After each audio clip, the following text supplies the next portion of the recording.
Good evening, I am Tomas Guevara, and this is the channel Rewriting the Reality. Our purpose is to help you remember your divinity. Subscribe to this channel to expand your awareness and be informed of the news about the universal consciousness and your own consciousness. In today's episode 49, I am going to explain a few facts about our journey to understand what we call channeling. Channeling has been known for centuries, even or thousands of years.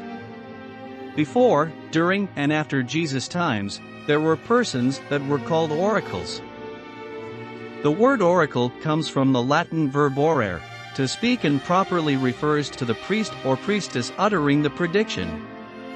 In extended use, oracle may also refer to the site of the oracle, and to the oracular utterances themselves, called tresem in Greek. Oracles were thought to be portals through which the gods spoke directly to people. In this sense, they were different from seers, who interpreted signs sent by the gods through bird signs, animal entrails, and other various methods. The most important oracles of Greek antiquity were Pythia, priestess to Apollo at Delphi, and the oracle of Dion and Zeus at Dodona in Epirus. Other oracles of Apollo were located at Didyma and Malus on the coast of Anatolia, at Corinth and Bassae in the Peloponnese, and at the islands of Delos and Aegina in the Aegean Sea. The Sibylline oracles are a collection of oracular utterances written in Greek hexameters, ascribed to the Sibyls, prophetesses who uttered divine revelations in frenzied states. As I explained before, my Aunt Albertina was a medium and she channeled 3 personalities. She started in 1957 until she died in 2002. There is another good medium or channeler that started a few years later than my aunt. She was Dolores Cannon, born in 1931 in St. Louis, Missouri. In the 1960s, Dolores and her husband, Johnny, were using simple hypnosis for habits, like stopping smoking, losing weight, etc. Dolores was first introduced to reincarnation in 1968 when she and her husband were asked by one of the doctors at the Naval Base of Texas to help one of his patients using hypnosis. The woman suffered from nervous eating disorder, was extremely obese, had high blood pressure, and suffered from kidney problems. The doctor thought it would be extremely beneficial if hypnosis could be used to help the woman simply relax. Midway through the session, the woman unexpectedly began describing scenes from a past life where she was a flapper, living in Chicago in the roaring 1920s. Dolores and Johnny watched as the woman literally transformed into a different personality with different vocal patterns and body mannerisms. Despite being highly strange and completely inexplicable, they decided to go with the flow of the session and see what they could find out by exploring. Over the next several months, Dolores and Johnny regressed the woman through 5 different and distinct lifetimes back to when she was created by God. Or so they believed, because as I explained before, there is no reincarnation and you have always existed. We are eternal beings. The entire story of this event is told in the first book Dolores ever wrote in 2009, titled 5 Lives Remembered. These sessions took place at a time when past life regression was a nearly unheard of concept. There was no New Age movement yet, metaphysics was still decades away, and there were simply no books, instructions to guide, or resources she could use for a case like this. This, however, proved to be a blessing in disguise, as it prompted Dolores and Johnny to write their own set of rules, develop their own technique without oversight from an established medical body, and meant that they were not limited or confined in their approach in any way. As a result of not having anyone to tell her what to do, how to do it, or what was or was not possible, they experimented with insatiable intrigue and enthusiasm. Dolores coined the phrase universal consciousness, the one I am using without knowing this fact. Then came Jane Robert, who channeled Seth, and it is probably the most famous and credible of all mediums or channelers. Now let's talk about beliefs, using Dolores's simple allegory that will help illustrate the point, using a modern frame of reference you are familiar with. Let's say there is a classic car in a parking lot. The car is badly damaged on one side, but looks new on the other side. Two people going through the parking lot walk by the car, one on each side. One person's point of view is from the bad side, one from the good. As they walk by, they each see the car, make a judgment, and form a clear, solid beliefs about the condition of the car. Because of their limited viewpoints, they are each left with totally different beliefs about the car. And each person's belief opposes and contradicts the others. One believes that the car is in impeccable classic condition and very valuable. To the other person, the car is in such bad shape they couldn't even tell it was a classic, it just looks like an old junk car. And that's what that person believes, the car is an old junker. They are both right, from their point of view. Yet if you could see the entire car from above, from our point of view, they are both totally right and both totally wrong. How can they both be right when each viewpoint would seem to make the other wrong, or impossible to be true? And how can they both be wrong when they are obviously both right from their point of view? The fact is that when you simultaneously grasp the two contradictories, yet true, beliefs, you actually have the greater truth about the car. This predicament of having two truths, each of which seems to make it impossible for the other to be true, is a crude sort of paradox. And a paradox is the closest thing you can get to real truth, or whole truth, on the earth plane. This example shows us how we can see the whole truth if we get above and beyond each individual's point of view. Only then can we see the whole picture. This example, of course, is not one of even seeing things with universal consciousness, seeing from a universally broad point of view.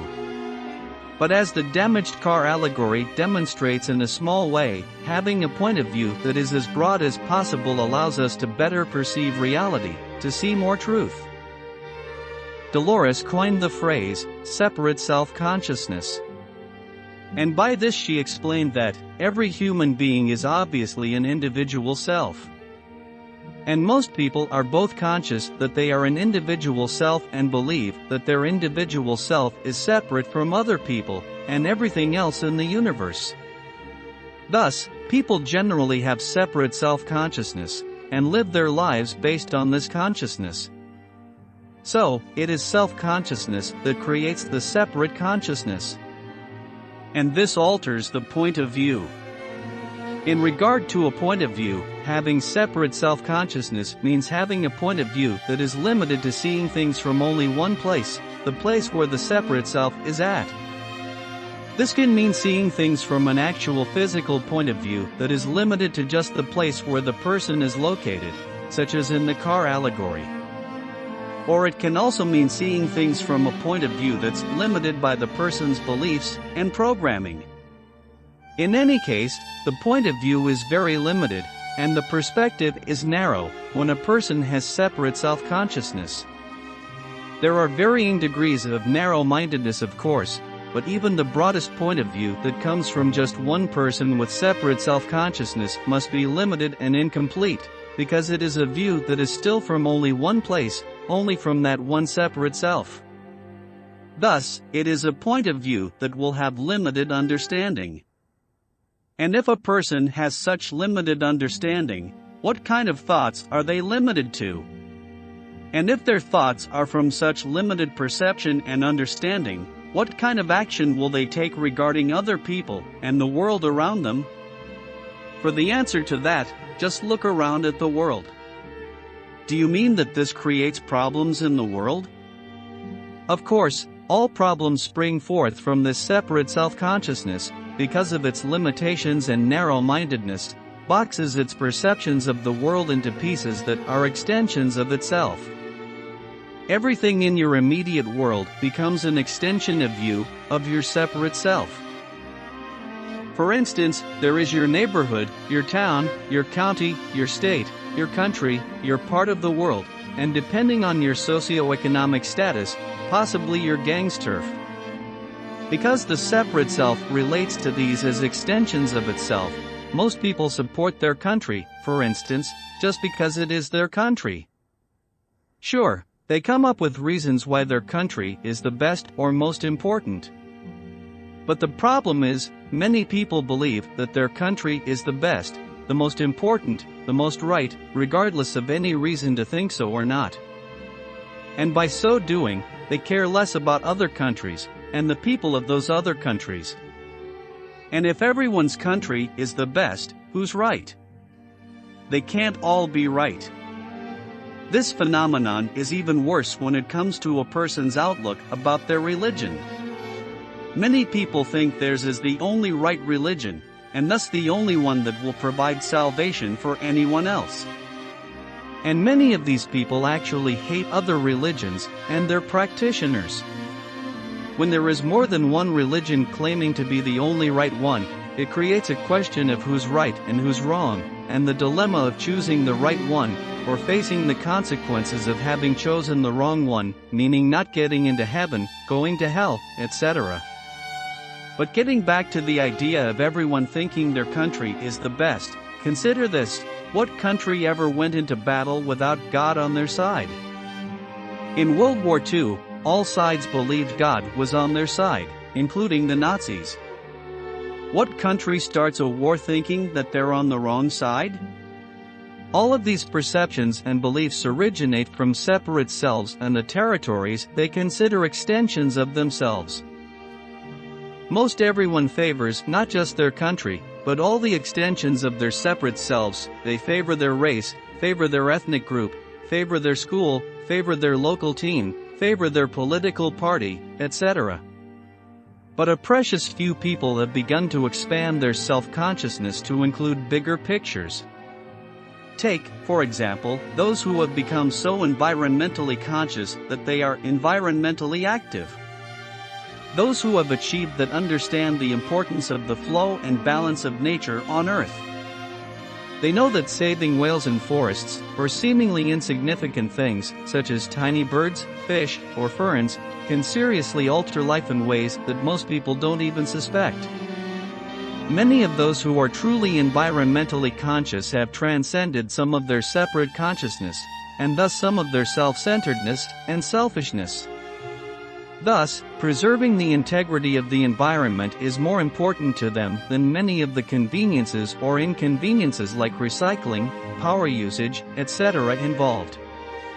There is a story about a mountain man from the United States named Grizzly Adams that relates to this. When a beaver dammed the creek next to his cabin, threatening to flood his cabin, he moved and built a new cabin rather than disturb the beaver dam. Talk about inconvenience. And believe it or not, this was still limited consciousness, but what a wonderful expansion of consciousness. To have reverence for all life, and also be able to see the importance and potential that affect the lives of whales and tiny fish and a seemingly insignificant fern, is higher consciousness. But it still falls far short of universal consciousness, and the efforts of such people can be a total waste of time, or even harmful, without it. Universal consciousness is attained when a person has a lasting experience in which they see through their illusion of separateness and lose their separate self-consciousness. Their consciousness then merges with the universe, thus they experience being one with the universe. This is often the result of going through a conscious psychological death experience, brought on by meditation and other aspects of a spiritual path. The illusion of separateness dissolves in the awareness of oneness.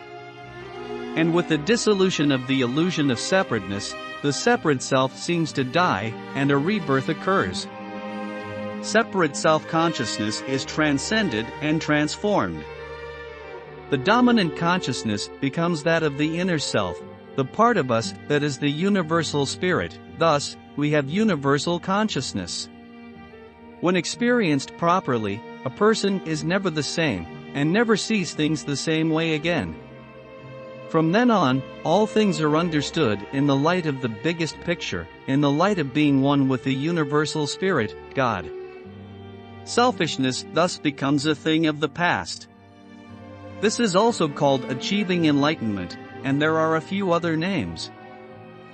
This is a nice allegory, But it's not without distortions. In the next video, I am going to give you a better analogy. Don't forget to subscribe to this channel to be well informed.